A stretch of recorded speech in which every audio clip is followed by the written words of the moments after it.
Welcome to Rooftop Perspectives, inspiring Christ followers to join Jesus in his mission in their everyday lives.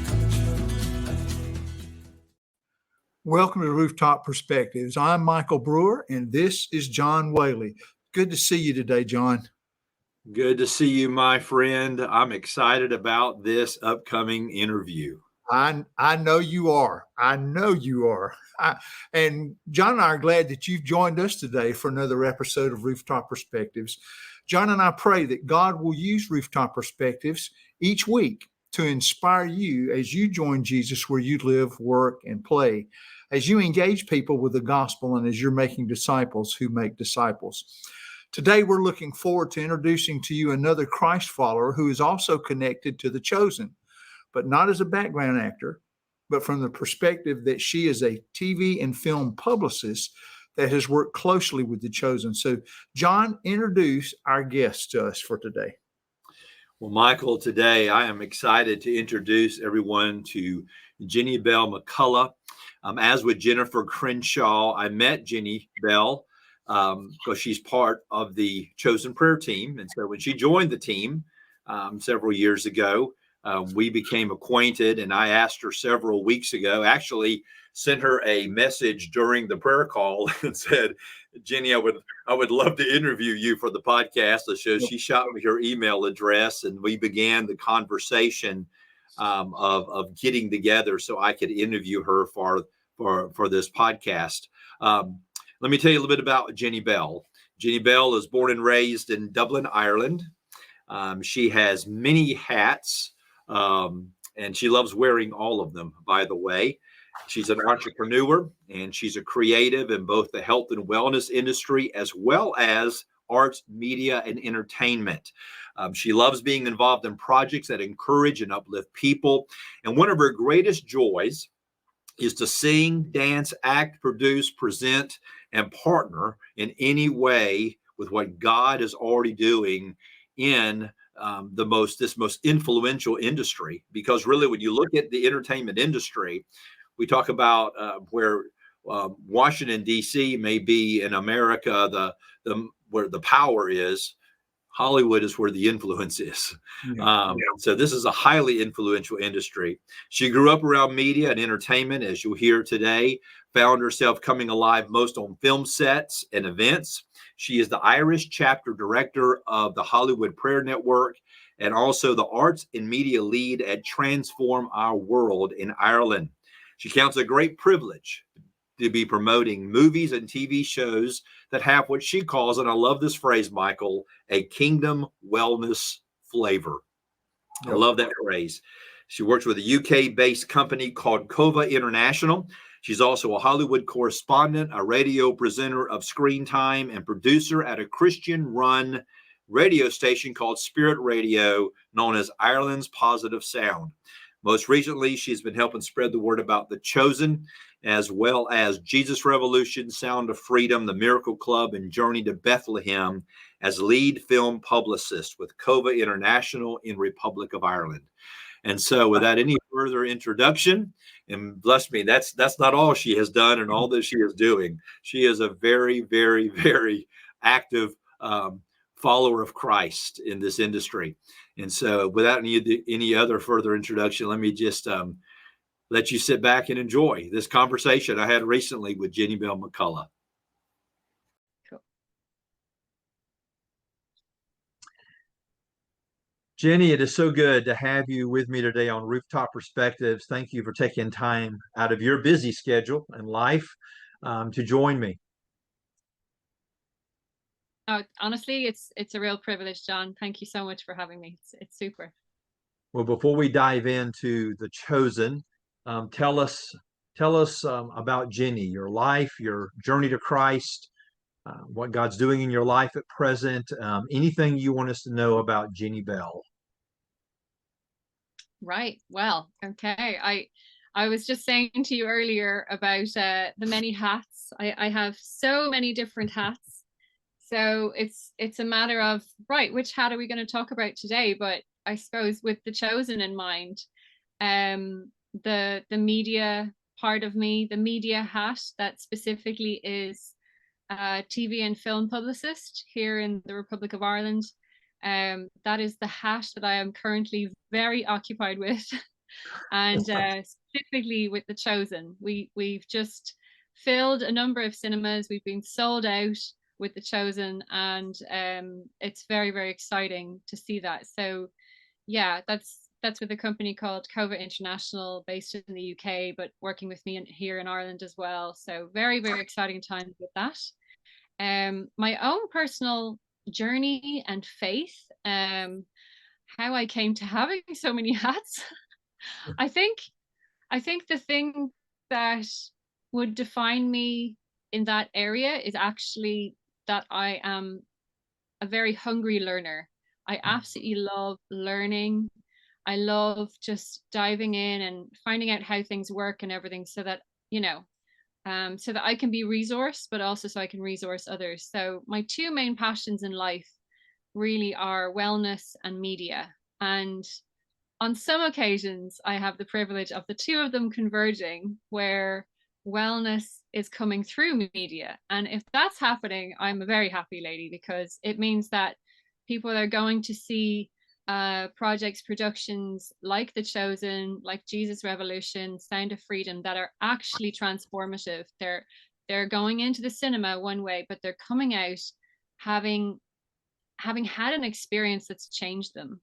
And of course, we as Christians, we know that when the presence of God is on a project, it's nearly impossible to be the same way that you came in to watching something. When you come out, you have been impacted by it. So for me, my media journey, I suppose arts, media, entertainment journey, really kind of came from my family background. And as I talk about this, as I share it with different people, I start putting puzzle pieces together from my childhood, and I go, oh my gosh, I was around my grandparents. I had the privilege of growing up with my grandparents and my three brothers and myself and my mum and dad. So there was 8 of us in our house, and my grandparents had a separate area at the top of the house. And they were very involved in musicals, entertainment. They were very much like, my grandpa was quite a famous singer in his day, and my granny used to play piano and prepare him and get him warmed up before he went out for events. And I would be tucked down behind the couch with my brother, watching them prepare, when I was this little girl, kind of going, wow, this is amazing. And my grandpa's all dressed beautifully, and he has this coat of arms around his neck, and he's getting ready to go out and perform. And I think that deeply impacted me. And then from the other side, my dad, pretty much all, like most of his professional life, all of my life, that he was still alive, he was 40 plus years working in one of the main broadsheet newspapers in Ireland. So I constantly saw how important news was, how important media was, getting the message right, getting even the actual paper itself right. My dad was very much involved with making sure the paper got out back in the days when things weren't digitized the way they are now. So Yes. That all impacted me and the journey and the route I would take into this industry. And yeah, what else were you asking me? You were asking me about my faith. Yeah, the faith side of me, I would definitely go back to my grandmother, because growing up in a house with my grandparents, literally in the bedroom next door,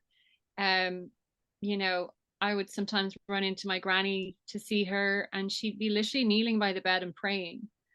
And yeah, and it hits me now, just the power of that, the power of her prayers, which, if I look back and I see my family and my extended family, we just had, like, the fruit of those prayers was all over our lives. And we noticed the difference when she passed away. And in a sense, there's definitely faith in my family, and my extended family, more so a private sense of faith than a sharing sense of faith. And so I grew up not, I wouldn't be talking about God or necessarily thinking of him in terms of a personal relationship, but I knew that he was real. And then when I was a teenager, I went to a camp. These summer camps, they're very powerful things. They are. Yeah. So I went to a summer camp, and that's when I remember looking to a shaft of light. I mean, it was a very surreal moment. It was like a shaft of light with the sun. It was about to set, and it was coming through this window, and I just have this like, wow, God is real, and he wants to have a relationship with me. Like he wants me to like have this constant communication with him, this constant conversation that is what prayer is.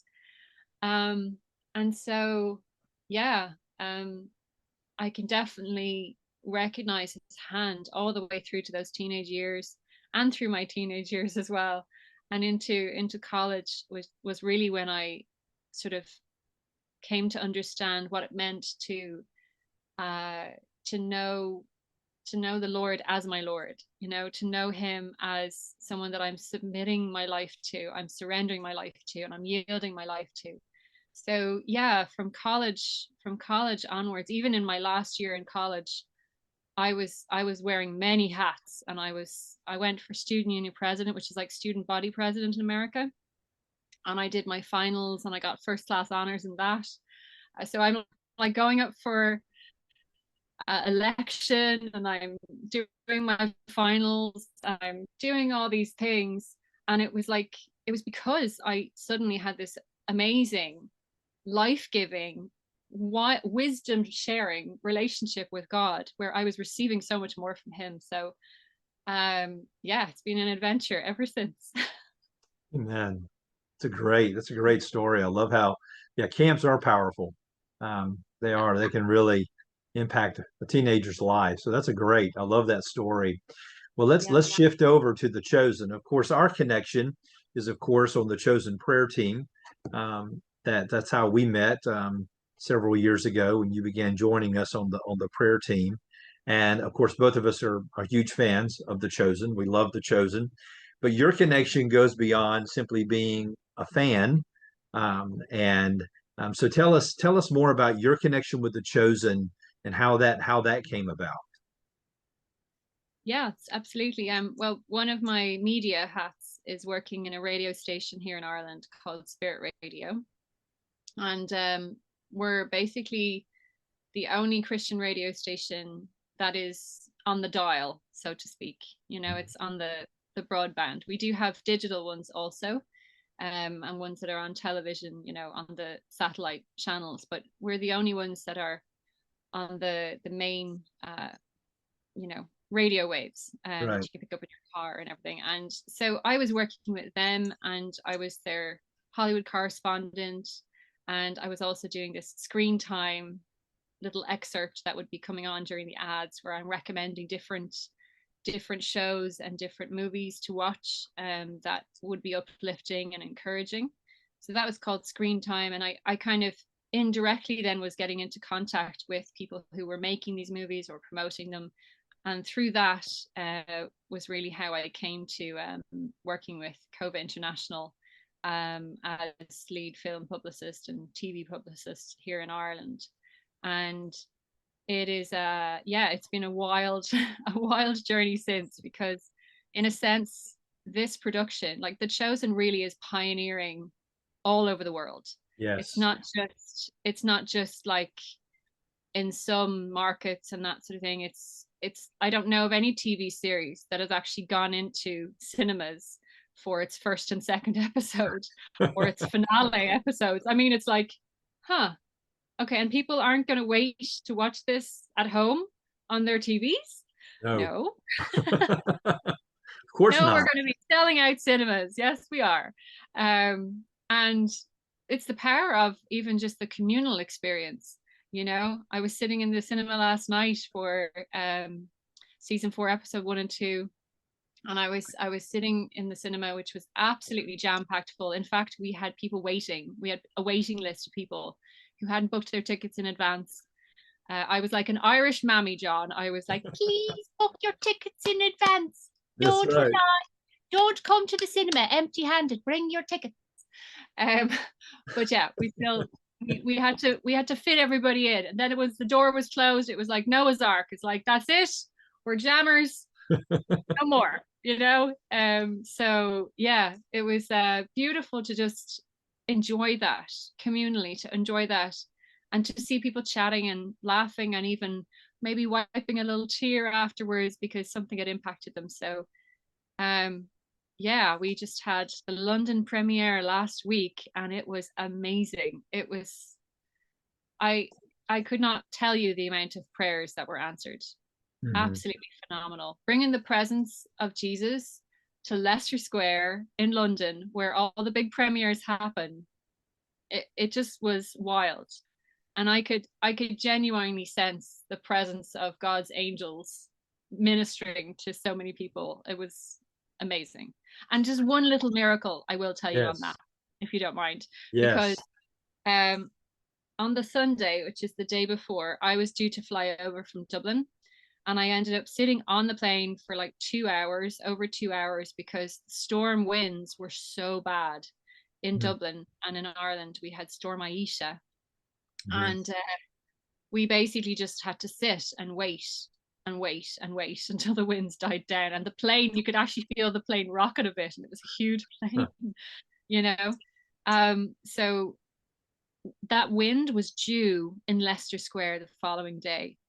And if you want to watch any of the premiere, it's actually the whole thing has been live streamed, and it's on the Chosen TV series channel on YouTube. Mhm. Over an hour's coverage, and there's banners of all of the actors that are going to be there, and they're up like ready to fly in the wind if a storm comes. You know. And these like 60-mile-an-hour winds were due, and they just didn't come. They just did not come. And our production team were, you know, in Ireland we say they were having kittens. They were so nervous. They were so petrified that, you know, something would fly, something would fall, somebody would get injured. But the amount of prayer that was covering that event, you know, it all went very calmly, and it was outdoor, and there was a teeny bit of rain, and that was it. So thank you, Lord. It's amazing. I'm so glad you shared that story, because I had it in my notes to ask you to share that story if you didn't spontaneously, because you shared it last week on the prayer call, and it was just an amazing showing again God's hand Yeah. on this series. And you know, many, especially Hollywood, are just surprised at the global impact that The Chosen, and I would dare say probably Dallas is probably the most surprised of all. He's just continually amazed at how God has taken this series that started with that pilot shot very rudimentary on a farm, called The Shepherd, and how God has taken that little pilot and now created now into its fourth season this amazing series. And God's hands obviously on this, and we see that even in the story you just told about how everybody was expecting this massive storm, and God just took it somewhere else and ceased the winds, and so the showing and the premiere could go forth. Let's talk about the impact of The Chosen. First of all, how has it impacted your life personally? Gosh. I would say number one, the timing of the show coming during COVID, you know, like all of our worlds were changed, you know, in some way during COVID. Yes. And, you know, for a show to come along that it wasn't just telling nice Jesus stories, it was literally telling, like, it was the word of God being Mhm. spoken over the screen in a way that looked and felt and sounded and narrated in a way that was just so beautiful and so relatable. So for me personally, I a lot of people think I'm a mad extrovert, but I would describe myself as an extroverted introvert because I really do like my own space. I like to just have a bit of time to, just ponder life and, write and think and journal and do those sort of things and pray. I haven't had as much of that time in the last while, but there's grace for every season. But when the Chosen came along, I had just set up a wellness like a wellness workshop. I had been working away on that, developing it and delivering it in colleges here in Dublin. And then ironically, the first week of lockdown, everything shut down. Mm-hmm. So I had spent all this time working on an interactive wellness workshop. I delivered one of them and then everything shut down. Oh, wow. And yeah, so the Chosen came at a time when, like everybody, our lives were changing. They were looking different. They were challenged. I'm not sure the exact timing of when I found it, but it was a friend in the US, actually. She's US British friend of mine, Emily, that introduced me to it and said, you need to check this out. It's amazing, So I found it when season 1, I think, it was, I'm not sure exactly how long it had been released, but it was kind of early enough on. And yeah, like it wasn't just the Chosen, like even with Jonathan Rumi, when he'd go live during lockdowns on his Instagram and pray. And I mean, I was tuning in from a lot of different angles because all of these things, including Hollywood Prayer Network Friday calls, they were all lifting me. So personally, it's been really impactful, really, really impactful. Amen. Well, let's talk about the global impact, though. It is amazing when you think about the millions of people around the world that view it and the stories. I mean, we hear stories constantly from Dallas and others about, some of the emails he reads, some of the letters he reads that he receives from people literally all over the world, from all different backgrounds, many of them not even, faith backgrounds, just people who have found the Chosen and God is using it in their life. And many of them don't even believe God exists because he has so many people that write in and say, I'm an atheist, but I love the Chosen. Why do you think the Chosen has such an impact on people's lives around the globe? What makes it so attractive to people?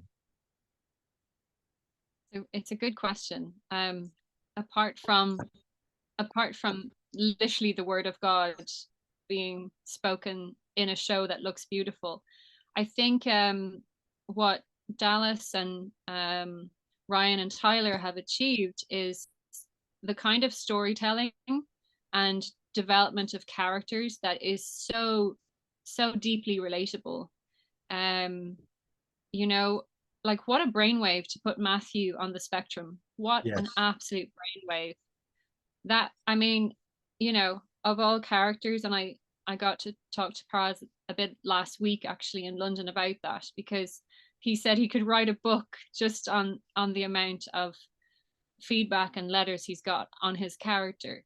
And every one of us these days knows somebody who is considered to be on the spectrum in some shape or form.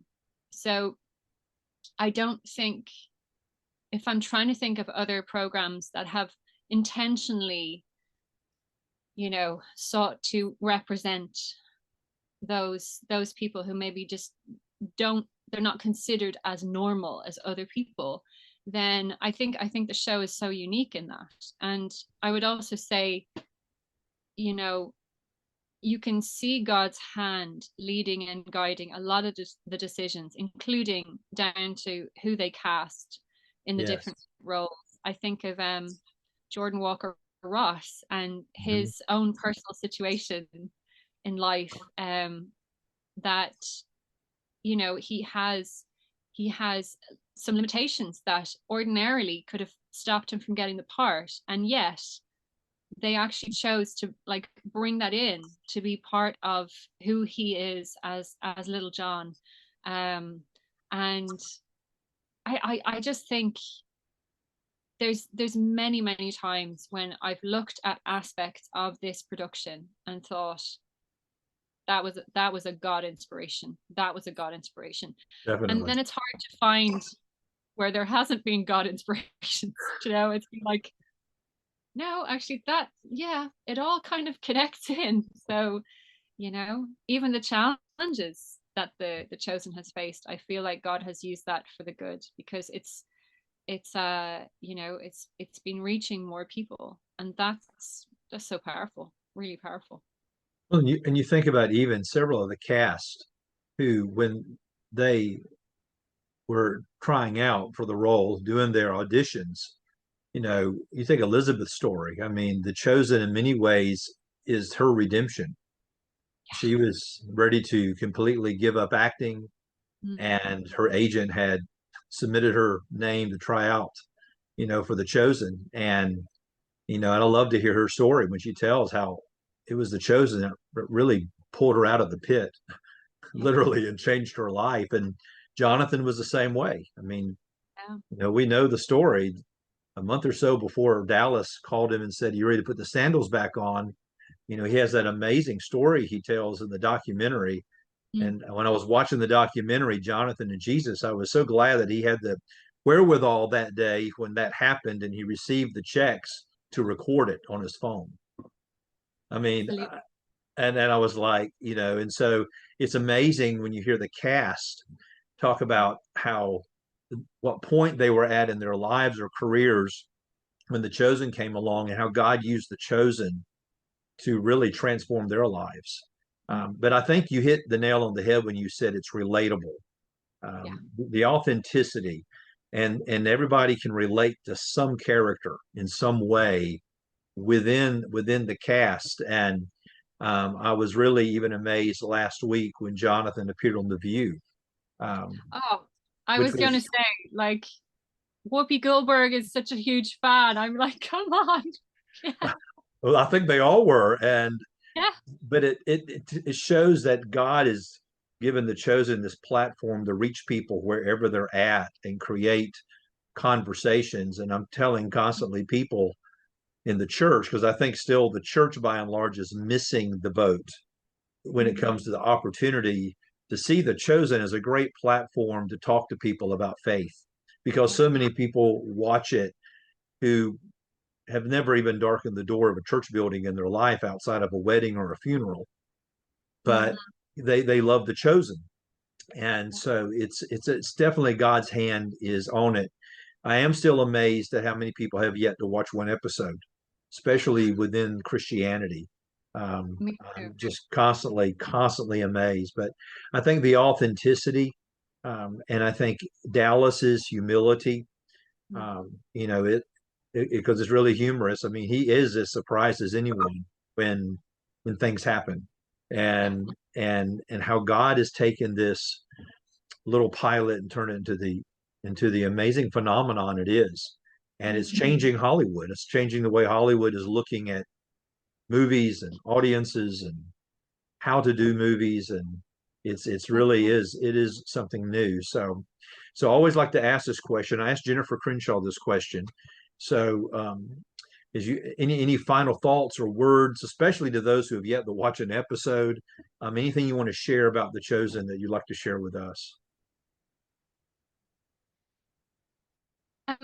Well, I think one of the biggest risks they took, but also one of the biggest inspirational ideas, was actually to start the whole thing with Mary Magdalene's story.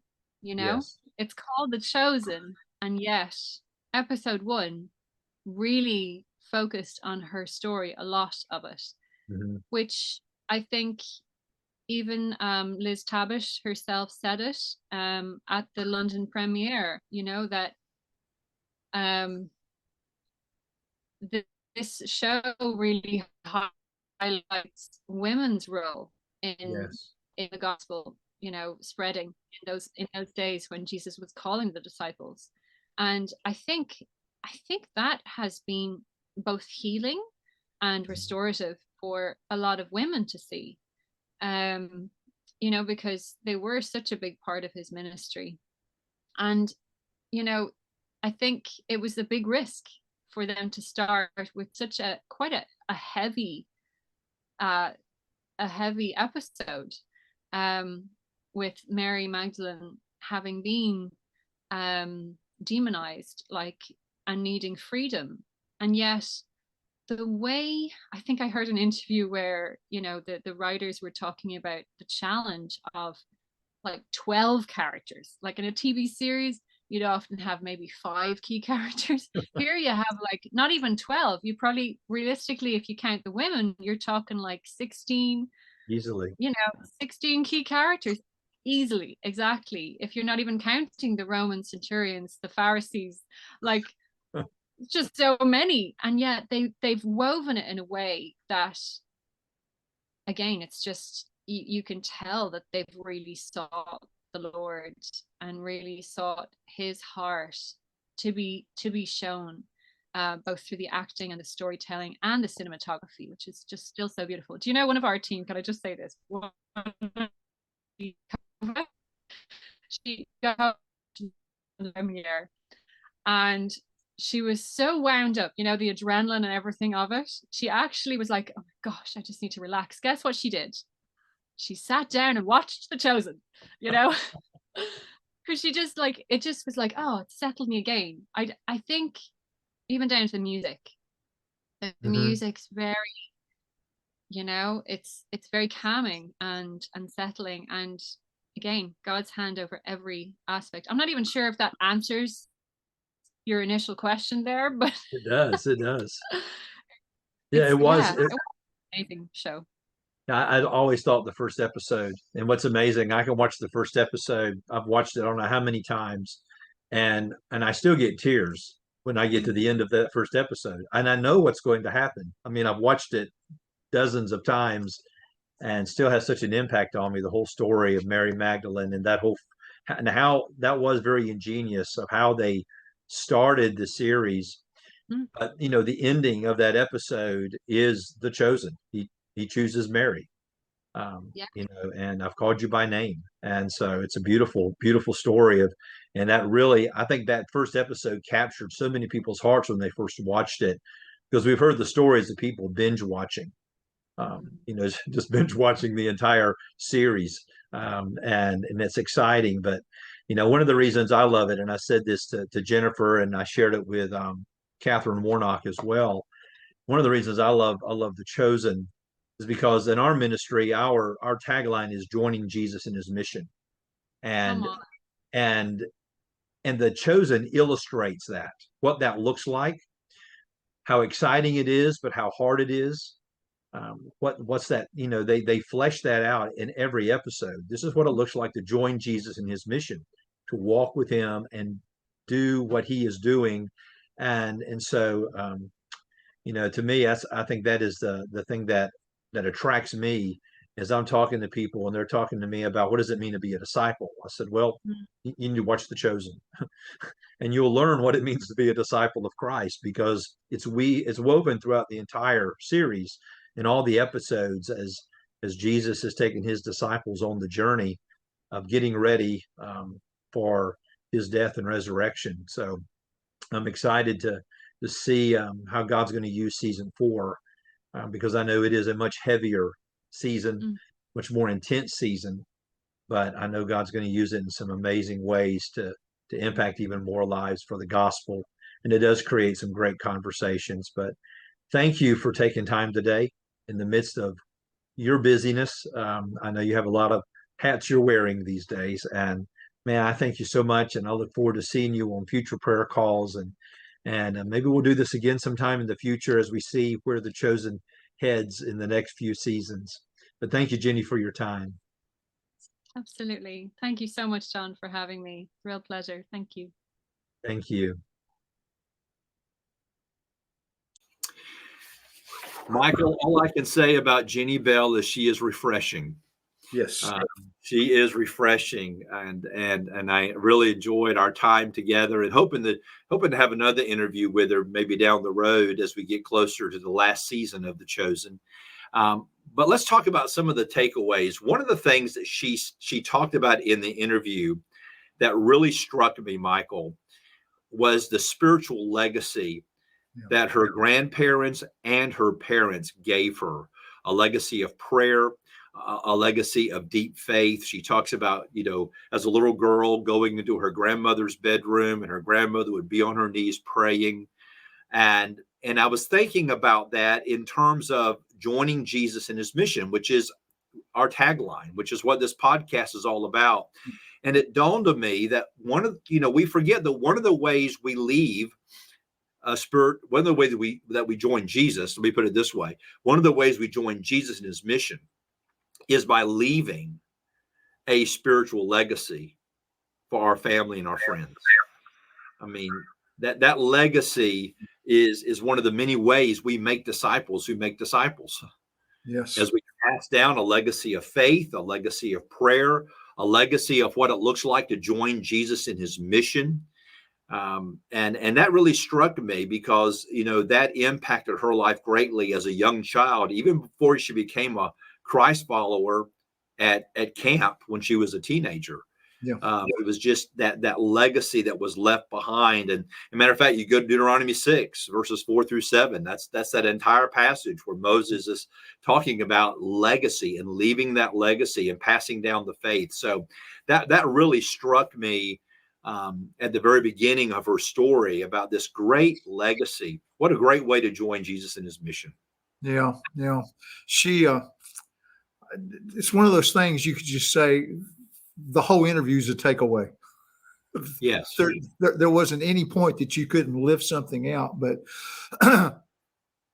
one of the things we understand is when we're dealing with joining Jesus in his mission, God has a timing for us in so many different things. And she pointed out even the timing of when God released The Chosen. COVID had just hit. She had this whole thing in her wellness and health thing. She had this whole series she was beginning to do, and she got to do one of them. And then everything shut down, which meant not going into any of the places that she had already had plans and calendar to go to. And so The Chosen at that time became the great source of encouragement. And she's not the only one that's told us that. I mean, almost anybody you talked about the fact that the timing of this came at a time when it seemed like you were shut off from everything else. You couldn't have gone to the theater to watch it if it had been a theater production at that time. It was because it was available on the app that you could take and see. And so God was using it, gave people an opportunity to watch it because they were locked down. And it gave Christians a platform. And I think we've talked about this. We talk constantly about what it means to have gospel conversation. Mm-hmm. And that every time you begin to relate to someone, you don't have to grab them, shove them up against the wall and say, are you saved? If not, you're going to hell. And, those are important issues that need to be addressed. But The Chosen became a platform to people to talk about, because you've pointed out there are even atheists who are writing in and say, I don't believe in God, but I love watching this. I'm learning something. And joining Jesus in his mission, we have to be sensitive that it's God's timing. He is moving.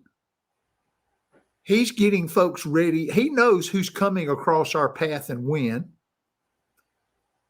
So there's this whole understanding is God's got stuff planned for us that if we don't learn to be comfortable in his timing, we'll miss. Yes. I don't want to miss what God has for me. I don't want to miss who God has for me. I don't want to miss God. And if I start trying to plan so that I can be sure that I'm making things happen, I may step ahead of God or be sitting back here waiting when God's already got something for me to move into. I need to understand God's timing is always perfect. We say it easily. He doesn't come early. and he never comes late. That's right. God's always right on time with what needs to happen in someone else's life that he uses me to speak into or be in. Amen. And that is so critical, the joining Jesus in his mission. We have to be sensitive to God's timing, because you never know when he's going to call you to join him in what he's doing. And then the last takeaway is very similar to what we talked about with Jennifer Crenshaw. Yep. That the reason The Chosen is so popular, and I think it's worth re-emphasizing this, is because of its authenticity. As Jenny put it, it's relatable. And people watch The Chosen and they find themselves, if they're on the spectrum, I mean, they find themselves relating to Matthew.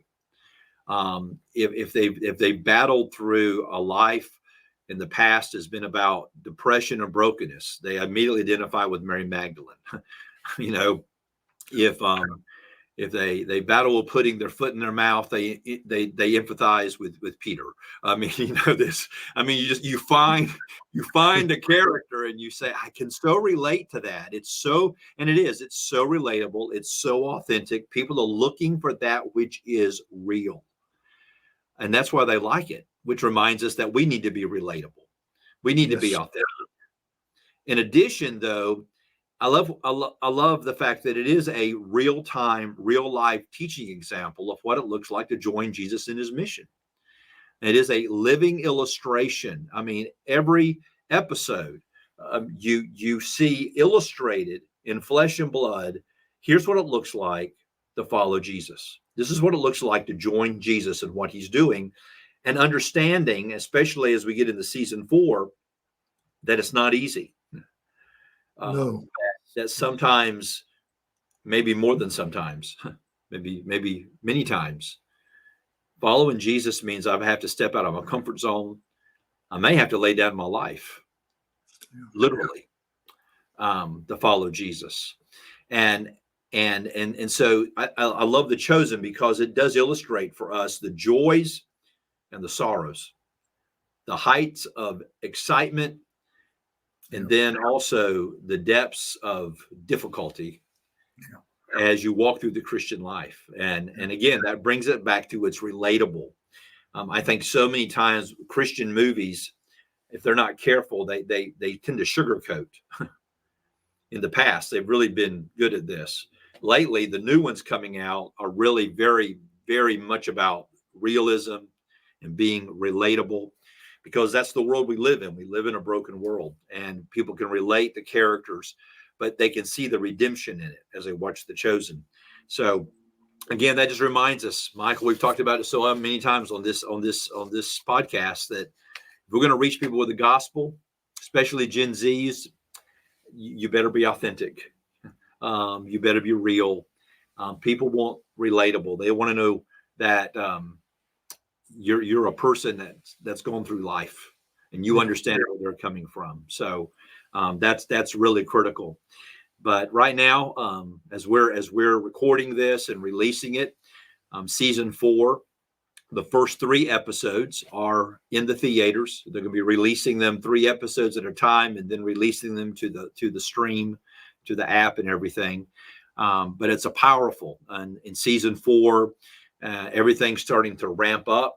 The tension's beginning to build as Jesus is making his way toward Jerusalem for the triumphant entry and Passover and his crucifixion. And so as we did the last few episodes, since this is a Chosen related episode, we do want to show the trailer from season 4 before we wrap up today. Darkness is not the absence of light. It is more uncontrollable and sinister. You were there, waiting, because the darkness is not dark to you. At least, not always. The coming darkness was too deep for us to grasp. It would appear that we now want the same thing as Pilate. Senior leaders in every district should question and expose Jesus. I just can't stop seeing how we could be doing things faster and more efficiently. You deserve a stipend for your specialized work. You can at least make sure that you have resources to keep the mission going. My ledgers are in the red. I told you to make life difficult for the followers of Jesus. It is on this rock that I will build my church, and the gates of hell shall not prevail against it. This infernal chaos. Why can no one control these people? What just happened to all of you? It's about to get worse. Now that I'm here, physical death does not interrupt our eternal life. Lazarus! Come out! I remember you wishing there could be another way. And looking back, I do too. I still don't know why it has to be this way. The bitter often mingled with the sweet. You told us it would be like that. Was how you lived. The man of sorrows. Acquainted with grief.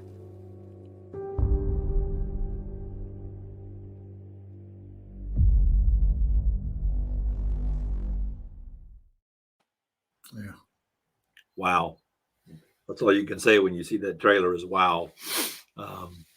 So if you haven't seen it yet, we encourage you to go to the theaters because you can enjoy it on the app and on TV, but there's something about the big screen experience and being with other people watching it. And so we just encourage you to do that.